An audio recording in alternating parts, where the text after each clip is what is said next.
Students, हम लोगों ने पिछले क्लासेस में सीनेट के गठन के विषय में जाना था, प्रतिनिधि सभा के अधिकारों पर चर्चा की थी, उसके गठन के विषय में भी, संवैधानिक प्रावधानों के विषय में जाना था। सीनेट जो अमेरिकी कांग्रेस का दूसरा सदन है, प्रारंभ में अप्रत्यक्ष रूप से गठित होती थी। उसका निर्वाचन अप्रत्यक्ष रूप से जनता के द्वारा किया जाता था। राज्यों की विधानसभाओं के द्वारा उसके प्रतिनिधि चुनकर जाते थे और ये प्रतिनिधित्व समानता के आधार पर दिया जाता था, यानी हर राज्य अपने यहाँ से दो दो प्रतिनिधि चुनकर सीनेट में भेजता था, क्योंकि सीनेट अमेरिका की संघीय व्यवस्था में राज्यों की प्रतिनिधि संस्था है। अब सीनेट का सभापतित्व कौन करता है, कौन उसकी अध्यक्षता करता है? प्रतिनिधि सभा की अध्यक्षता के लिए तो एक स्पीकर होता है, और आप देख चुके हैं कि जो पद सोपान अमेरिका में पाया जाता है, उस पद सोपान में तीसरा स्थान प्रतिनिधि सभा के स्पीकर का है। यानी अगर किसी कारण से राष्ट्रपति और उपराष्ट्रपति का पद रिक्त हो जाता है, तो ऐसी स्थिति में प्रतिनिधि सभा का अध्यक्ष उस पद के दायित्वों का निर्वहन करता है। जहां तक सीनेट के पदाधिकारियों की बात है, अमेरिका का जो उपराष्ट्रपति होता है वो सीनेट का पदेन सभापति होता है। जो भी उपराष्ट्रपति होगा वही सीनेट की बैठकों की अध्यक्षता करेगा। उपराष्ट्रपति सीनेट का सदस्य नहीं होता है, जैसा कि प्रतिनिधि सभा का स्पीकर होता है। प्रतिनिधि सभा का स्पीकर कौन हो सकता है? स्वयं प्रतिनिधि सभा अपने ही सदस्यों में से स्पीकर का चुनाव करती है, लेकिन सीनेट के अध्यक्ष के विषय में ऐसा नहीं है। सीनेट की अध्यक्षता चूंकि उपराष्ट्रपति करता है, और उपराष्ट्रपति का चुनाव राष्ट्रपति के चुनाव के साथ ही संपन्न होता है। क्योंकि वो सीनेट का सदस्य नहीं होता, इसलिए वो सीनेट की बैठकों की अध्यक्षता पूरी निष्पक्षता के साथ करता है। वो सदन में मतदान में भाग नहीं लेता। किसी भी विषय पर सदन में निर्णय कैसे होता है, कौन सा विधेयक पारित होगा, कौन सा नहीं पारित होगा, इस बात का निर्णय करने के लिए सदन में मतदान कराया जाता है, सदस्यों का मत लिया जाता है, और बहुमत से अगर उस विधेयक का समर्थन किया जाता है, वो विधेयक सदन से पारित हो जाता है। कोई भी कार्य, चाहे जांच संबंधी कार्य हो या महाभियोग प्रस्तावों में जो आरोप लगाए गए हैं उनकी जांच का सवाल हो, ये सभी कार्य बहुमत के आधार पर किए जाते हैं, और बहुमत का निर्णय मतदान के माध्यम से होता है। कभी वो साधारण बहुमत जरूरी होता है किसी कार्य के लिए, तो कभी 2/3 बहुमत की आवश्यकता होती है। जब किसी विषय पर सदन में मतदान हो रहा होता है, उस समय सीनेट का जो अध्यक्ष है यानी उपराष्ट्रपति, वो मतदान में भाग नहीं लेता है, खुद वोट नहीं डालता। सदन की बैठकों की अध्यक्षता जरूर करता है, लेकिन वोटिंग होने पर वो उस प्रक्रिया में भाग नहीं लेता है। वो कब वोट डालता है? अगर किसी विषय पर पक्ष और विपक्ष में बराबर बराबर मत पड़ जाएं, यानी आधे सदस्य किसी विधेयक का समर्थन करें और आधे सदस्य उस विधेयक का विरोध करें, ऐसी स्थिति जब बनती है तो इसको कहते हैं कि टाई पड़ गई, टाई हो गई, पक्ष विपक्ष में बराबर बराबर मत हो गए। फिर सवाल उठता है कि निर्णय कैसे किया जाए, क्योंकि आधे सदस्य उसका समर्थन कर रहे हैं और आधे सदस्य उसका विरोध कर रहे हैं। तो ऐसी स्थिति में उपराष्ट्रपति यानी सीनेट का जो सभापति होता है, वो अपना एक वोट जिधर भी दे देता है, चाहे उसके पक्ष में दे या विपक्ष में दे, उसी के अनुरूप विधेयक के भाग्य का फैसला हो जाता है, क्योंकि उसका एक वोट विधेयक का निर्णय करता है, इसलिए इसको निर्णायक मत कहते हैं। हालांकि सीनेट के जो सदस्य होते हैं वो अमेरिकी राजनीति के वरिष्ठ सदस्य होते हैं, अनुभवी होते हैं, और स्वयं सीनेट की कार्यवाही की कुछ निश्चित नियम बना दिए गए हैं, इसलिए अध्यक्ष के लिए ऐसे अवसर कम ही आते हैं कि उसको सदन में शांति और सुव्यवस्था बनाए रखने के लिए अपनी शक्तियों का उपयोग करना पड़े। सीनेट का जो अध्यक्ष होता है उपराष्ट्रपति, उसके साथ साथ सीनेट को अपना एक सामयिक अध्यक्ष चुनने का भी अधिकार होता है, जो बहुमत दल का मनोनीत सदस्य होता है। सीनेट में जिस पार्टी को मेजॉरिटी प्राप्त होती है, बहुमत प्राप्त होता है, वो दल अपनी ओर से एक सदस्य को नॉमिनेट करता है, जो सीनेट का सामयिक अध्यक्ष कहलाता है। और इसका कर्तव्य ये होता है कि जब कभी सीनेट में सभापति अनुपस्थित हो, उपसभापति अनुपस्थित हो, फिर ये उसकी बैठकों की अध्यक्षता करता है और वही कार्य संपन्न करता है जो सभापति के द्वारा या उपसभापति द्वारा किए जाते हैं। तो इस तरह से ये पदाधिकारी सीनेट का संचालन करते हैं। सीनेट के गठन के विषय में एक और महत्वपूर्ण बात है, वो है फिलिबस्टर। फिलिबस्टर हालांकि सीनेट की कार्यवाही का एक दोष है, एक बुराई है, एक बुरी प्रथा है, लेकिन सीनेटर से अपने विशेषाधिकार के रूप में देखते हैं। सभी विधायी संस्थाओं के सदस्यों को भाषण की स्वतंत्रता प्राप्त होती है, प्रतिनिधि सभा के सदस्यों को भी प्राप्त है, या दुनिया की जितनी भी विधान सभाएं हैं, विधायी सदन है, चाहे वो ब्रिटिश पार्लियामेंट हो, भारत की संसद हो या जापान की डाइट हो, सभी सदस्यों को बोलने की स्वतंत्रता प्राप्त होती है और सदन में कही गई किसी बात के लिए उन कोई मुकदमा नहीं चलाया जा सकता। लेकिन सीनेट के सदस्यों को जो भाषण की स्वतंत्रता सदन में प्राप्त है वो असीमित है। उनको मनचाहे समय तक बोलने की स्वतंत्रता प्राप्त है।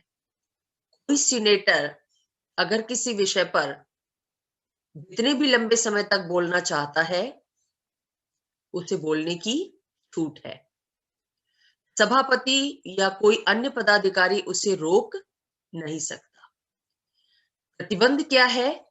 प्रतिबंध केवल इतना है कि कोई सदस्य एक दिन में एक ही विषय पर 2 से अधिक बार नहीं बोल सकता। इस प्रतिबंध के दायरे में रहते हुए हर सदस्य को मनचाहे समय तक बोलने की स्वतंत्रता प्राप्त है। हालांकि ये प्रतिबंध संशोधन विधेयकों पर लागू नहीं होता, यानी अगर कोई किसी संशोधन प्रस्ताव पर चर्चा चल रही हो तो उस समय कोई भी सीनेटर उस पर लंबे समय तक, जब तक वो चाहे उस पर बोल सकता है। संविधान निर्माताओं ने सीनेट के सदस्यों को ये विशेषाधिकार इसलिए दिया था ताकि किसी भी विषय पर पूर्ण वाद विवाद हो सके, पूरा समय दिया जाए उस विधेयक की अच्छाइयों और बुराइयों को सामने लाने के लिए, और जितना ज्यादा वाद विवाद किया जाएगा उतना ज्यादा विधेयक की कमियों को दूर किया जा सकेगा।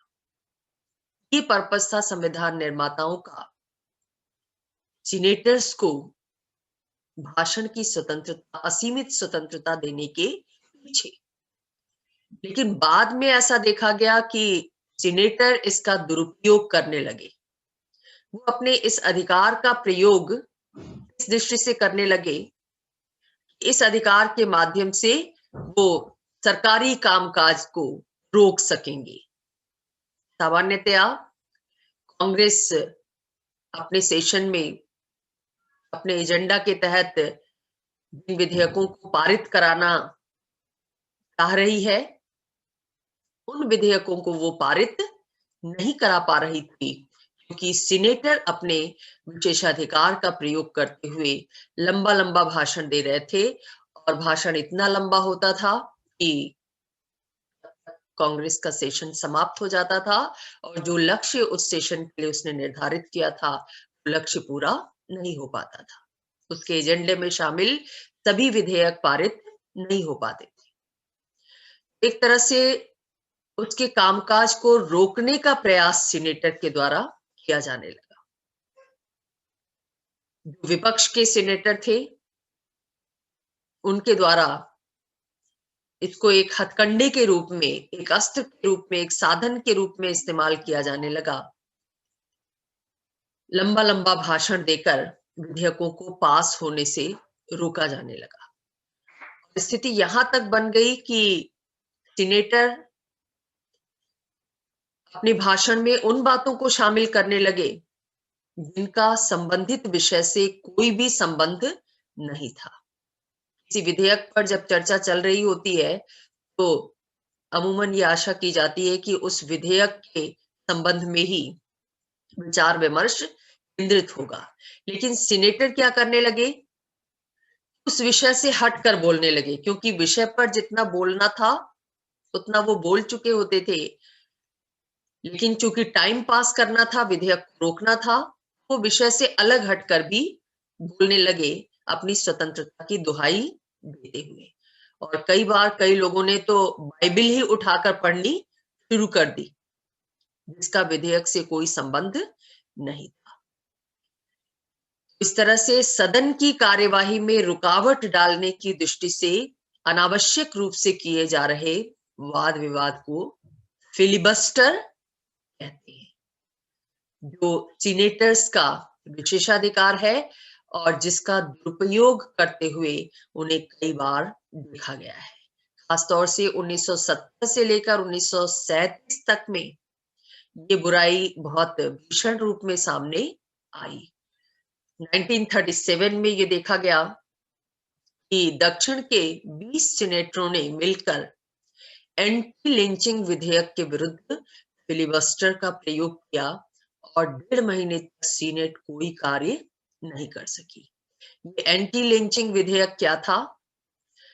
सीनेटर डायर के द्वारा ये लाया गया था, और इस विधेयक का मकसद था कि जो हत्या है, हत्या का अपराध है, उसको संघीय अपराध की श्रेणी में शामिल किया जाए। विरोध क्यों किया गया सीनेटर्स के द्वारा इसका? सीनेटर्स ये कह रहे थे कि जो हत्या की जा रही है, हत्या जैसा अपराध हो रहा है अमेरिका में, वो रेप जैसे अपराध के अगेंस्ट में हो रहा है। यानी लोग रेपिस्ट की हत्या कर रहे हैं। ऐसी स्थिति में ऐसी हत्या को बहुत ज्यादा अनुचित नहीं माना जा सकता, और जहां तक सिंपली हत्या का प्रश्न है, हत्या जैसे अपराध का प्रश्न है, ये स्टेट्स के क्षेत्राधिकार में होना चाहिए, राज्य सरकारों के क्षेत्राधिकार में होना चाहिए, संघ सरकार के क्षेत्राधिकार में नहीं होना चाहिए। इसलिए वो इस विधेयक का विरोध कर रहे थे, क्योंकि इस विधेयक के माध्यम से लिंचिंग यानी हत्या को संघीय अपराध की श्रेणी में शामिल किया जा रहा था। इस विधेयक के विरोध में सीनेटर्स ने खूब ज्यादा फिलिबस्टर का प्रयोग किया।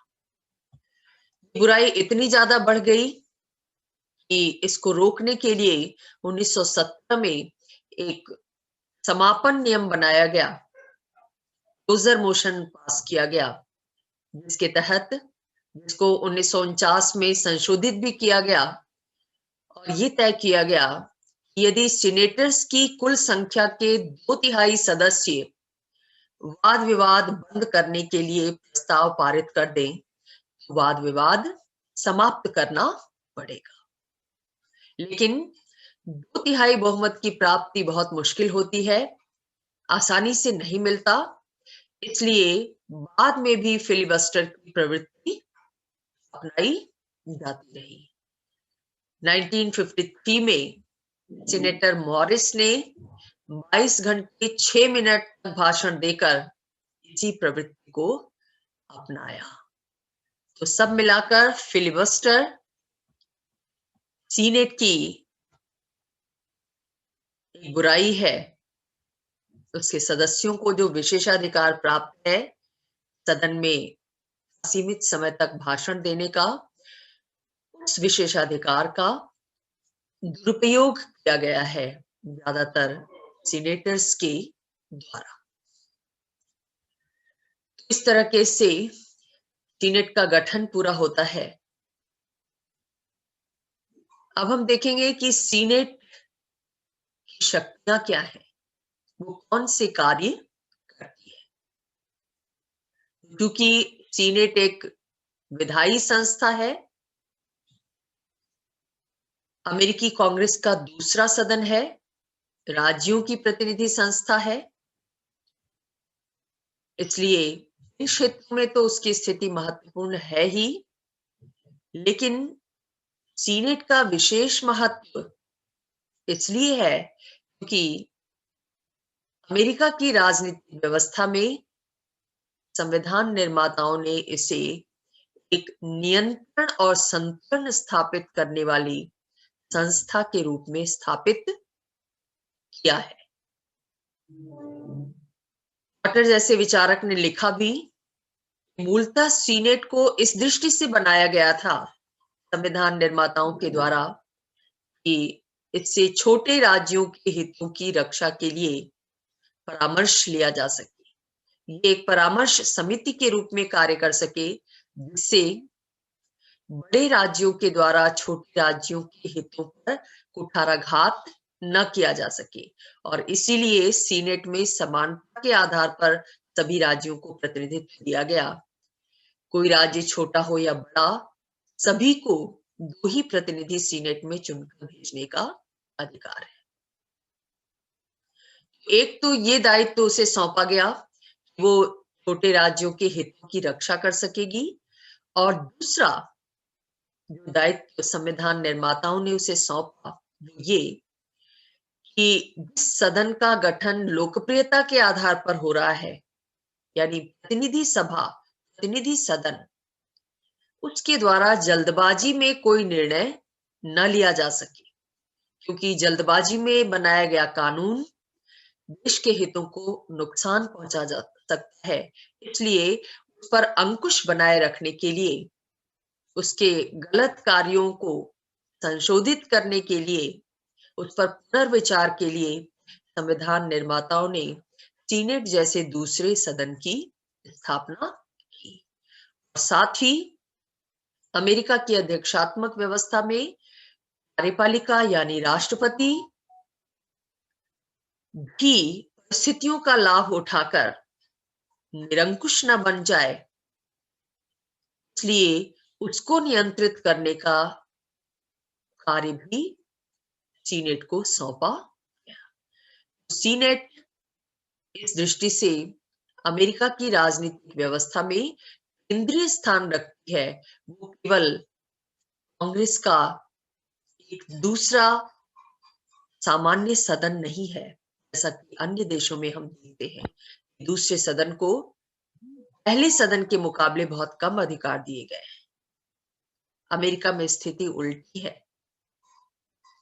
सीनेट जो कांग्रेस का दूसरा सदन है, वो न केवल प्रतिनिधि सभा से ज्यादा शक्तिशाली है, बल्कि शक्तियों की दृष्टि से दुनिया का कोई भी दूसरा सदन उसका मुकाबला नहीं कर सकता। ब्राइस ने क्या लिखा सीनेट के विषय में? सीनेट शासन में गुरुत्वाकर्षण का केंद्र है। एक ओर तो वह प्रतिनिधि सभा की लोकतांत्रिक सावधानी और धृष्टता पर, तथा दूसरी ओर राष्ट्रपति की राजनीतिक महत्वाकांक्षाओं पर रोक लगाने वाली एक सत्ता है। तो कैसे वो रोक लगाती है? इन अधिकारों का प्रयोग उसके द्वारा किया जाता है, इसको हम एक एक करके देखेंगे। सबसे पहले उसको जो विधायी अधिकार प्राप्त है उनके विषय में जानेंगे, क्योंकि वो एक विधायी संस्था है, इसलिए कानून निर्माण की प्रक्रिया में उसकी भूमिका महत्वपूर्ण है। हालांकि अन्य देशों में हम देखते हैं, ब्रिटेन में या भारत में, कि जो दूसरा सदन है वो कानून निर्माण की प्रक्रिया में एक औपचारिक भूमिका ही निभाता है। निर्णायक भूमिका प्रथम सदन के पास होती है, लेकिन सीनेट के साथ ऐसा नहीं है कि सीनेट कांग्रेस की समान पदीय शाखा है। संविधान निर्माताओं ने दोनों सदनों को बराबर महत्व दिया है, समान स्थान प्रदान किया है, और ये चाहते थे कि दोनों सदन समान अधिकार के साथ राष्ट्रीय कानून निर्माण के कार्य में साझेदार बने। इसलिए अमेरिका में कोई भी कानून, चाहे वो साधारण कानून हो या संविधान संशोधन संबंधी कानून हो, कानून का प्रस्ताव, जिसे हम विधेयक के नाम से जानते हैं, विधेयक कहते हैं, वो तभी पारित हो सकता है जब दोनों सदनों द्वारा उसे पारित दिया जाए। ऐसा नहीं है कि अगर सीनेट पास नहीं करेगी तो प्रतिनिधि सभा अकेले ही उसे पास कर लेगी, ऐसा हरगिज नहीं है। जब तक दोनों सदन किसी विधेयक को पास नहीं कर देंगे, तब तक वो विधेयक कानून का रूप नहीं ले सकता। इसकी तुलना में अगर हम भारत की राज्यसभा को देखते हैं या ब्रिटेन की लॉर्ड सभा को देखते हैं, हम पाते हैं कि वो केवल कानून बनाने में विलंब कर सकती है, देरी लगा सकती हैं। एक निश्चित समय निर्धारित कर दिया गया है इन देशों में कि उस समय तक ही दूसरा सदन विचार कर सकता है। वो समय बीत जाने के बाद पहला सदन अकेले ही उस विधेयक को कानून का रूप दे सकता है। लेकिन अमेरिका में ऐसा नहीं है। अमेरिका में क्या है कि अगर किसी विधेयक पर दोनों सदनों में मतभेद की स्थिति उत्पन्न होती है, प्रतिनिधि सभा ने किसी विधेयक को पास कर दिया और सीनेट उसमें तमाम कमियां बताते हुए उसको पारित करने से इनकार कर रही है, ऐसी स्थिति में क्या होगा? ऐसी स्थिति में संविधान एक सम्मेलन समिति का प्रावधान करता है। अगर किसी विधेयक पर प्रतिनिधि सभा और सीनेट में मत भिन्नता की स्थिति उत्पन्न होती है, विरोध की स्थिति उत्पन्न होती है, तो सम्मेलन समिति बुलाई जाएगी और इस सम्मेलन समिति में दोनों सदनों के बराबर बराबर संख्या में सदस्य सम्मिलित होंगे। आधे सदस्य सीनेट के होंगे और आधे सदस्य प्रतिनिधि सभा के होंगे। ये सम्मेलन समिति क्या कार्य करेगी? ये समिति दोनों सदनों में समझौता कराने का प्रयास करेगी। जिन मुद्दों पर दोनों में विरोध की स्थिति है, उन मुद्दों पर समझौता कराने का प्रयास इस सम्मेलन समिति के सदस्यों के द्वारा किया जाएगा। व्यवहार में चूंकि सीनेट के सदस्य अधिक योग्य होते हैं, अनुभवी होते हैं और कुशल होते हैं, इसलिए समझौता बहुत कुछ सीनेट की इच्छा के अनुसार ही संपन्न होता है। यानी कानून निर्माण की प्रक्रिया में यद्यपि सैद्धांतिक तौर पर संविधान निर्माताओं ने दोनों सदनों को बराबर अधिकार दिया है, लेकिन सम्मेलन समिति की व्यवस्था के तहत व्यवहार में सीनेट ज्यादा शक्तिशाली बन गई है। निर्णायक अधिकार इसको प्राप्त हो गए हैं, वो इसलिए क्योंकि इसके सदस्य प्रतिनिधि सभा के सदस्यों के मुकाबले ज्यादा योग्य होते हैं, अनुभवी होते हैं और कुशल होते हैं।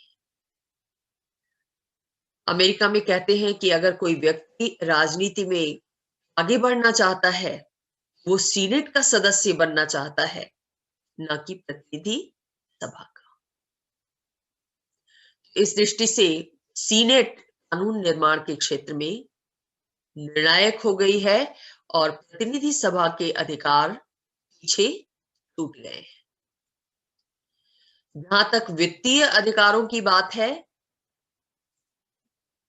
संविधान के प्रावधानों से ऐसा लगता है कि संविधान निर्माता प्राथमिक तौर पर प्रतिनिधि सभा को कुछ स्थिति प्रदान करना चाहते थे और इसीलिए उन्होंने प्रावधानित किया कि वित्त विधेयक केवल और केवल प्रतिनिधि सभा में ही प्रस्तावित किया जा सकता है, सीनेट में प्रस्तावित नहीं किया जा सकता।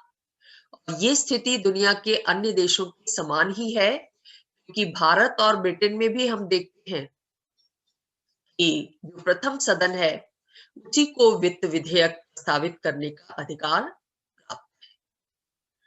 लेकिन अगर वित्त विधेयक के प्रस्तावन की बात छोड़ दी जाए, तो इस मामले में भी सीनेट को महत्वपूर्ण अधिकार प्राप्त है। ऐसे भले ही सीनेट में कोई वित्त विधेयक प्रस्तावित नहीं किया जा सकता, लेकिन वित्त विधेयक पारित तभी हो सकता है जब सीनेट भी उसको स्वीकार करे। भारत की तरह ऐसा नहीं है कि राज्यसभा केवल 14 दिन तक विचार करेगी वित्त विधेयक पर, उसके बाद लोकसभा अकेले ही उसे पास कर सकती है। ब्रिटेन में लॉर्ड सभा केवल 1 महीने तक वित्त विधेयक पर विचार करेगी, उसके बाद कॉमन सभा अकेले ही उसे कानून का रूप दे सकती है। अमेरिका में जब तक सीनेट वित्त विधेयक को पास नहीं कर देगी, तब तक वो वित्त विधेयक कानून का रूप नहीं लेगा। और इतना ही नहीं, सीनेट जब किसी वित्त विधेयक पर विचार करती है, तो उस वित्त विधेयक में उसे संशोधन का पूर्ण अधिकार है और इस अधिकार का प्रयोग करते हुए सीनेट ने कभी-कभी तो वित्त विधेयक के शीर्षक के अतिरिक्त सब कुछ बदल दिया है। इतना ज्यादा उसे संशोधन का अधिकार।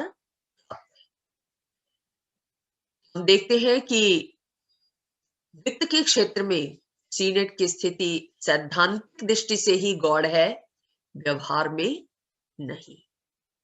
व्यवहार में कोई भी वित्त विधेयक सीनेट की सहमति के बिना, उसके द्वारा सुझाए गए संशोधनों के बिना पास नहीं हो सकता।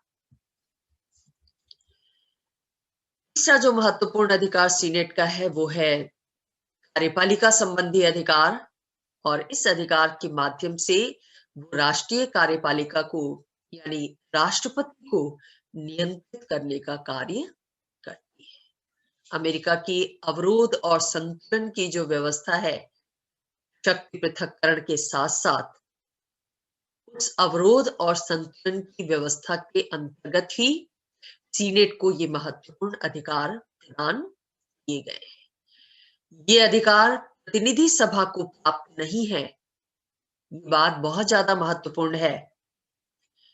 संसदीय शासन व्यवस्था वाले देशों में हम देखते हैं कि प्रथम सदन कार्यपालिका को ज्यादा नियंत्रित करता है। अमेरिका की अध्यक्षात्मक व्यवस्था में ये नियंत्रणकारी शक्ति दूसरे सदन यानी सीनेट को प्रदान की गई है। कौन सी शक्तियों का प्रयोग करती है सीनेट कार्यपालिका को नियंत्रित करने के लिए? पहले तो वो राष्ट्रपति द्वारा जितनी भी नियुक्तियां की जाती हैं, उन नियुक्तियों को पुष्टि प्रदान करने का कार्य करती है। राष्ट्रपति बहुत सारे सार्वजनिक पदों पर नियुक्तियां करता है। खासतौर से ये नियुक्तियां 2 तरह की होती हैं। एक वो नियुक्तियां होती हैं, उन पदों पर नियुक्तियां करता है वो जिन पदों का संबंध पूरे देश से होता है। जैसे राजदूतों की नियुक्तियां करता है दूसरे देशों में, मंत्रिमंडल के सदस्यों की नियुक्तियां करता है, सर्वोच्च न्यायालय के न्यायाधीशों और सैन्य अधिकारियों की नियुक्तियां करता है। दूसरी तरह की नियुक्तियां कौन सी की जाती हैं उसके द्वारा?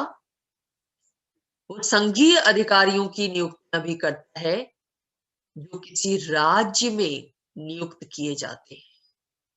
अमेरिका में संघीय व्यवस्था है, लेकिन संघीय व्यवस्था के बावजूद राष्ट्रपति के द्वारा राज्यों में कुछ संघीय अधिकारियों की नियुक्तियां की जाती है, जैसे संघीय जिला न्यायाधीश या जिला न्यायवादी। राष्ट्रपति के द्वारा की गई ये नियुक्तियां भी वैध मानी जाती हैं जब सीनेट अपने साधारण बहुमत से उन्हें स्वीकृति प्रदान कर देती है। राष्ट्रपति ने जिन पदों पर नियुक्तियां की हैं, उन पदाधिकारियों की लिस्ट सीनेट को भेज दी जाती है और सीनेट बहुमत से अगर उस लिस्ट को स्वीकार कर लेती है तो ये माना जाता है कि ये नियुक्तियां पूरी हुई, पूर्ण हुई, वैध हुई। अगर सीनेट रिजेक्ट कर देती है, राष्ट्रपति द्वारा की गई नियुक्तियां रद्द हो जाती है। सीनेट राष्ट्रपति की नियुक्तियों को रद्द न करे, इसके लिए व्यवहार में एक प्रथा प्रचलित है जिसको सीनेटीय शिष्टाचार कहते हैं। ये सीनेटीय शिष्टाचार क्या है? इस शिष्टाचार के तहत राष्ट्रपति जिन राज्यों में नियुक्तियां करता है पदाधिकारियों की, उन राज्यों के सीनेटर से, खासतौर से जो वरिष्ठ सीनेटर है, राज्य से 2 सीनेटर है, उन दोनों में जो सीनियर है उससे परामर्श कर लेता है, पहले ही सलाह कर लेता है कि हम आपके राज्य में इस पद पर इस व्यक्ति की नियुक्ति करने जा रहे हैं। इस शिष्टाचार का पालन जब राष्ट्रपति के द्वारा किया जाता है, अमूमन जब वो नियुक्तियां सीनेट में पुष्टि के लिए आती हैं, तो सीनेट अपने बहुमत से उसे स्वीकार कर लेती है।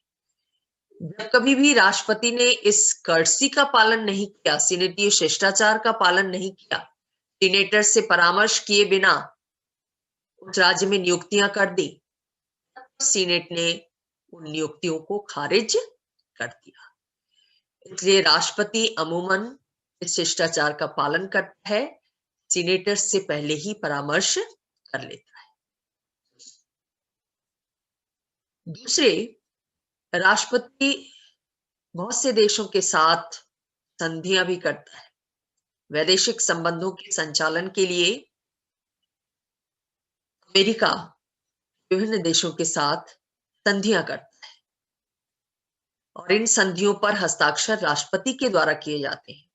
उसकी पहल पर ही संधियां होती हैं, लेकिन ये संधियां भी तभी वैध मानी जाती हैं जब सीनेट अपने 2/3 बहुमत से उन्हें स्वीकार कर लेती है। अगर सीनेट ने अस्वीकार कर दिया तो संधि रद्द हो जाएगी, वो क्रियान्वित नहीं की जा सकती, अवैध मानी जाएगी। नियुक्तियों के लिए जहां सीनेट अपने साधारण बहुमत का प्रयोग करती है, साधारण बहुमत से उन्हें स्वीकृति प्रदान करती है, वहीं संधियों के लिए 2/3 बहुमत का होना जरूरी होता है संधियों की पुष्टि के लिए। और अपने इस अधिकार के माध्यम से सीनेट वैदेशिक संबंधों के संचालन को भी नियंत्रित करती है। इतिहास में हम देखते हैं कि फर्स्ट वर्ल्ड वॉर के बाद जो ट्रीटी ऑफ वर्साई हुई थी, वर्साई की संधि हुई थी, उस संधि को कराने में अमेरिकी राष्ट्रपति विल्सन की बहुत महत्वपूर्ण भूमिका रही थी। लेकिन जब ये संधि सीनेट में स्वीकृति के लिए पेश की गई, तो सीनेट ने इसे सिरे से खारिज कर दिया। इसका रिजल्ट क्या हुआ कि अमेरिका लीग ऑफ नेशंस का मेंबर नहीं बन सका, क्योंकि इसी संधि में विल्सन ने 14 सूत्रीय कार्यक्रम पेश किए थे इन 14 सूत्रों में से एक सूत्र था लीग ऑफ नेशंस की स्थापना, एक ऐसी अंतरराष्ट्रीय संस्था की स्थापना जिसके द्वारा दुनिया में शांति के प्रयास किए जाएंगे, युद्धों को रोका जाएगा। लेकिन सीनेट ने इस संधि को स्वीकृति देने से मना कर दिया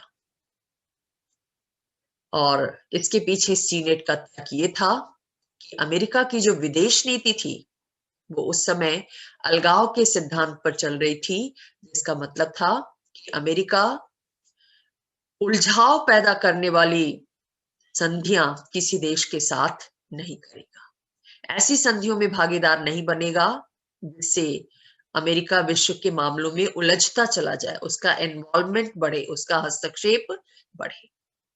उसकी नीति केवल शांतिपूर्ण व्यापार की थी उस समय, कि अपनी विदेश नीति का पालन करते समय उसका केवल एक ही लक्ष्य होगा, उसका वैदेशिक व्यापार शांतिपूर्ण तरीके से संपन्न हो सके।